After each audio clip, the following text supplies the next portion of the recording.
A very warm welcome to our hospital. I'm Sherwood McCaskey, as always. I'm pleased that you have joined us. Now, good hygienic practices are fundamentally important to a safe operation of any hospital. Such practices go a long way in ensuring that patients do not catch dangerous or infectious diseases, while at the same time those good practices ensure that germs and bacteria do not spread to visitors and out into the general community. Now, there's a body of individuals who perform a number of tasks, all in an attempt to meet the above. That is, maintain a clean, safe, and healthy environment for our patients, our workers, and our visitors to our hospital. Now, so important are these duties and responsibilities that the Director of Support Services, Louise Bob, regards them. They are a very critical part of the healthcare team.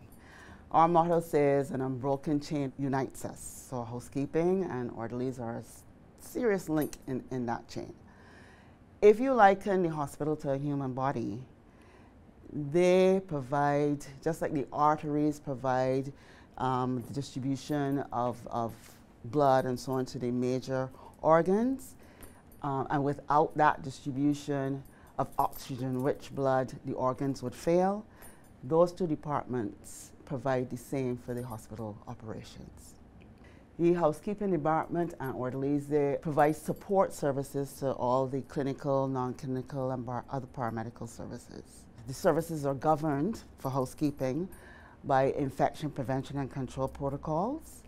And for the orderlies, they work collaboratively with other healthcare providers to provide treatment to our patients. We work behind the scenes, even though the orderly is one of the first persons that you see if you come here as a patient or a visitor. And you're not going to see the housekeeping because they do a lot of their work behind the scenes to keep the place clean. I consider them some unsung heroes in some respects. They rose to the occasion and shone brilliantly, especially during COVID, all two. I'll give you a story. The first death that we had during COVID, you know, it happened at a time when it was early in the pandemic and there was a lot of fear. And there was some fear with respect to how we were going to get the deceased person from the accident and emergency department to our morgue. And two of our orderlies, actually it was an orderly and a general worker, when all the others were fearful, and we could understand why. An orderly and a general worker stepped forward. We got to bring them from the Blackman Gollop school, because that was being used as an isolation facility. And they put on their hero's cape and came down here and moved that patient. That is the caliber of staff that we have here at this hospital.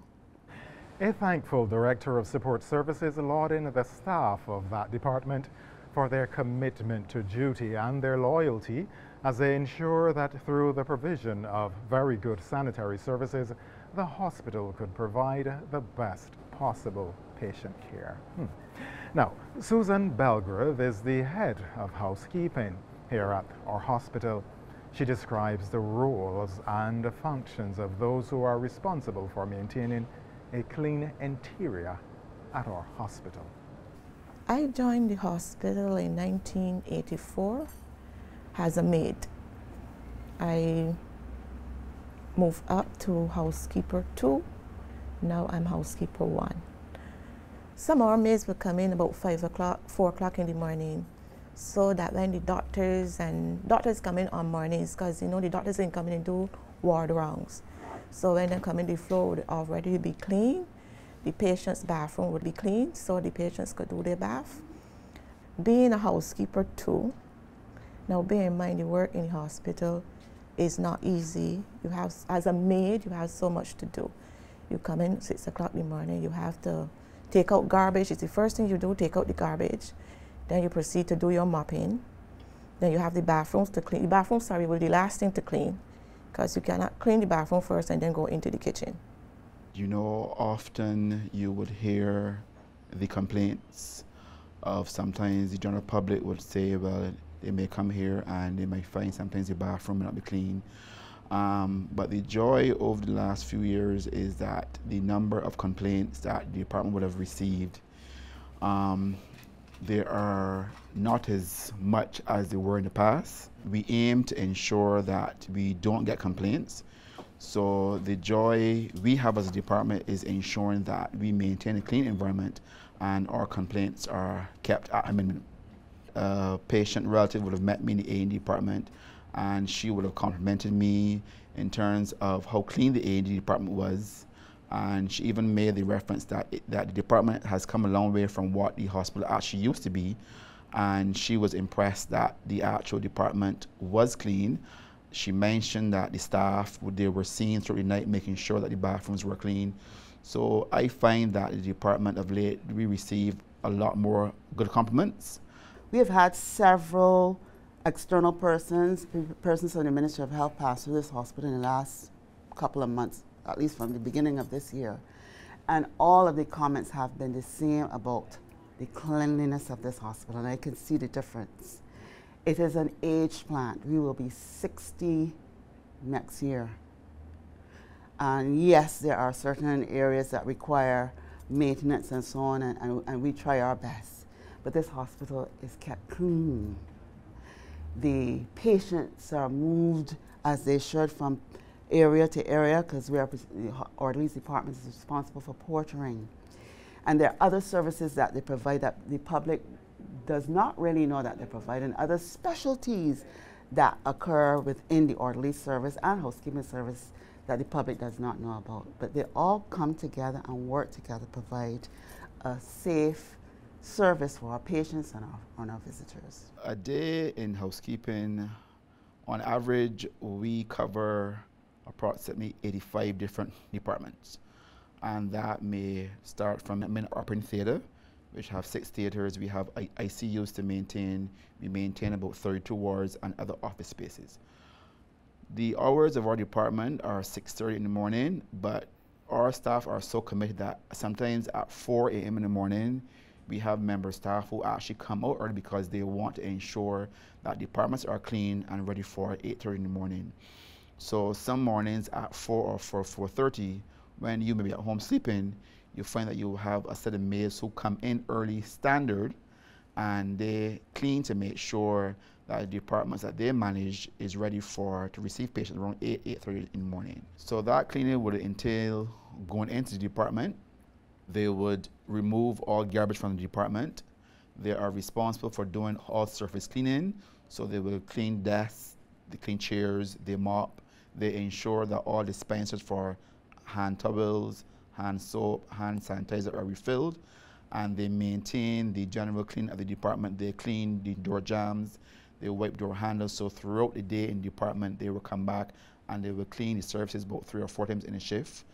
But the general task is that they maintain. So they will change the garbage, they sum them on the wards, they will scrub bathrooms, they mop.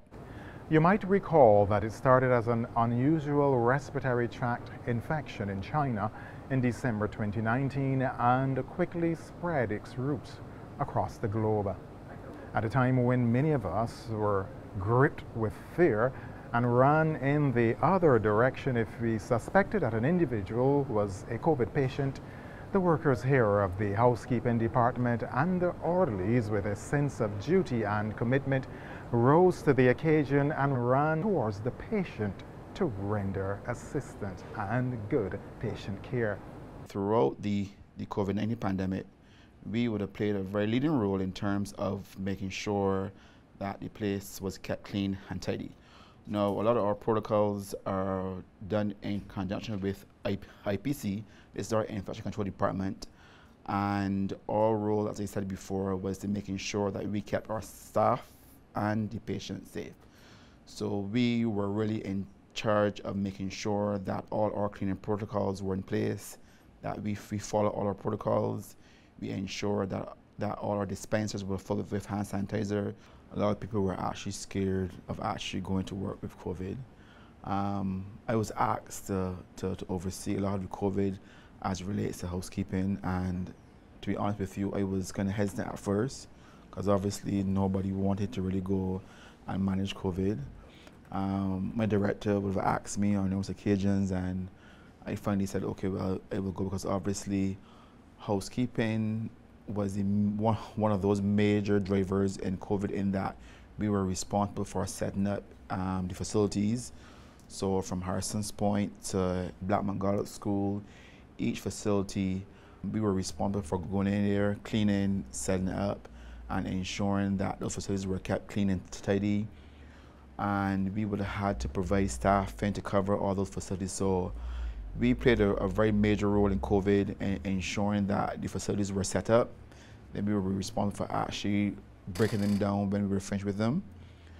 And we had to ensure that the staff were on, so we had to assign staff to work the 12-hour shifts at all the facilities, ensure that the cleaning was done. Obviously, cleaning was a major role during COVID. So the department was responsible for ensuring that the cleaning was done. The department understands the fundamental role it must play in the lives of the nation's children and teachers. Another careful exercise of their duty was seen immediately after the COVID-19 isolation centers were decommissioned. The staff of the housekeeping department performed a major sanitization of the compounds in accordance with international standards. Now, going in the facility, the first thing we would do, obviously, that staff would still have to wear the PPE as a precautionary measure, and we would remove all of the beds. So all the equipment that we actually took in to use during COVID, we would actually remove all the equipment. We would have had to clean that equipment.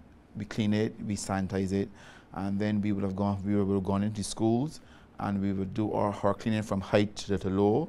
We would normally clean first, then we would sanitize.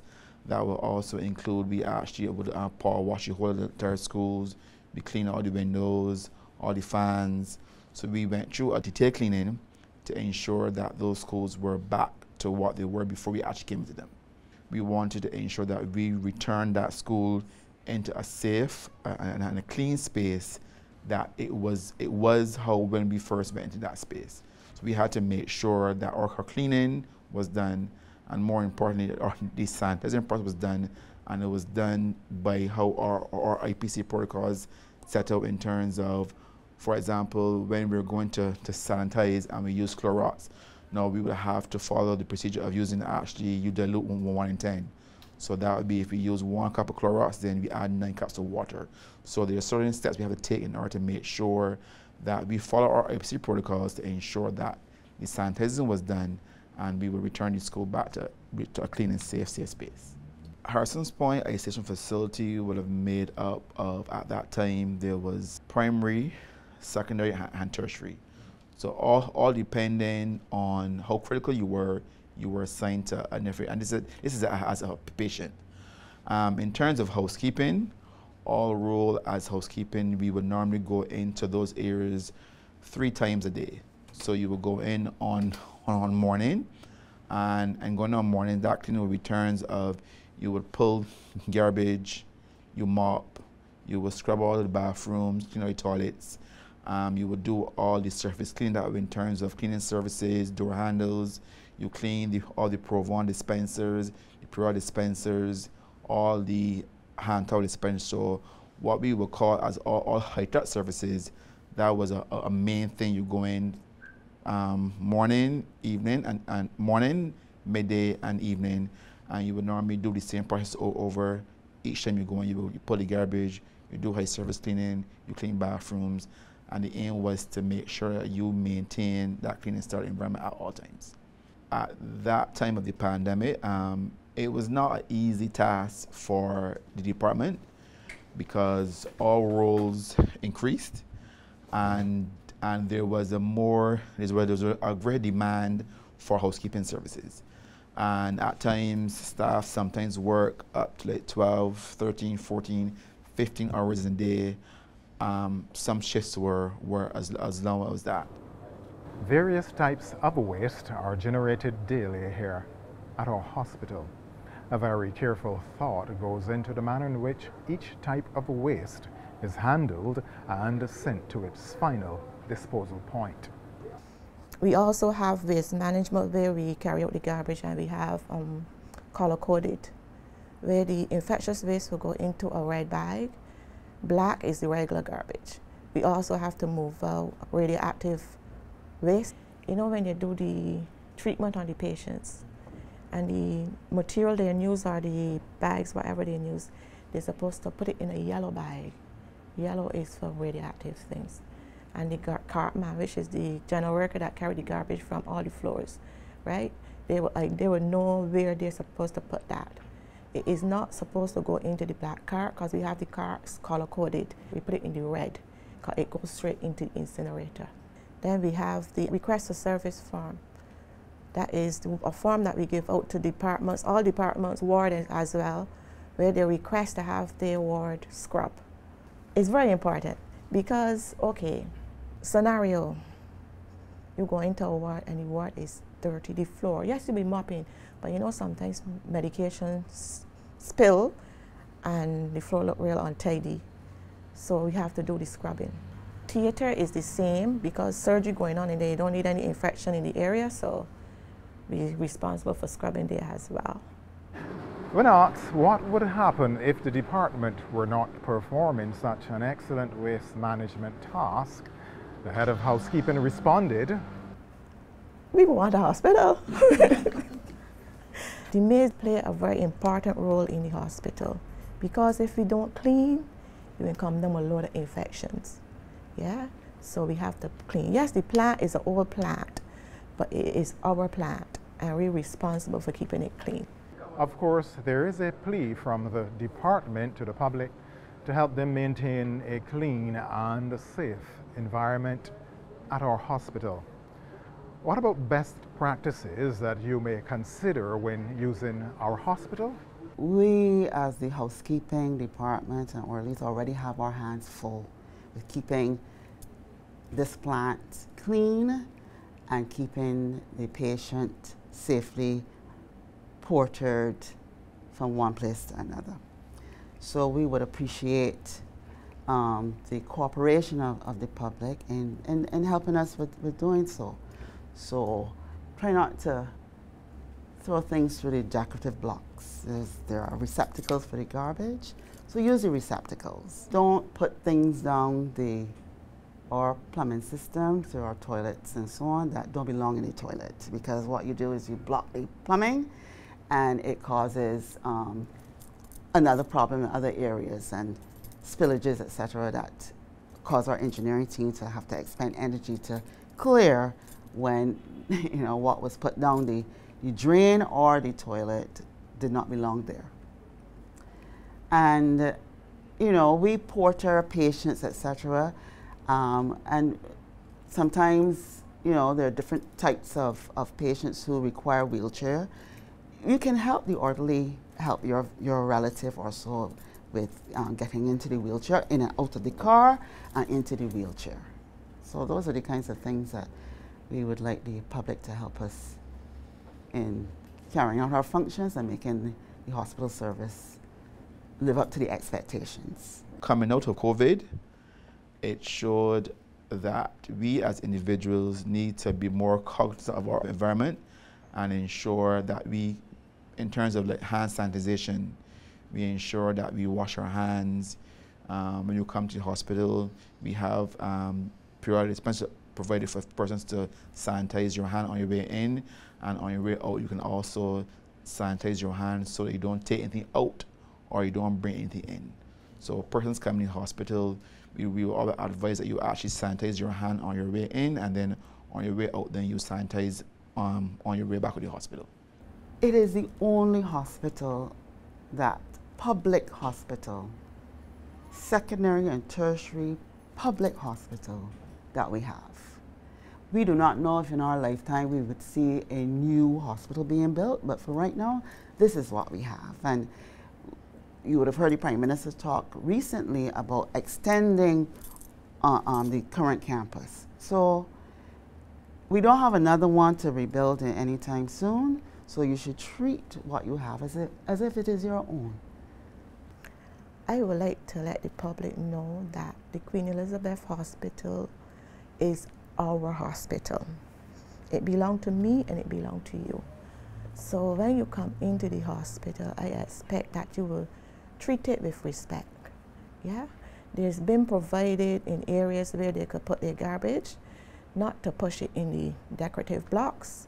We have sanitizers along the corridor, and please use the sanitizer the right way, and that is sanitizing your hands and not into a bottle. I would like to remind the public, and as my boss would always say, this is not my hospital, this is our hospital. So when they come, things like you will often find things being dropped on the floor, but yet there are also bins provided.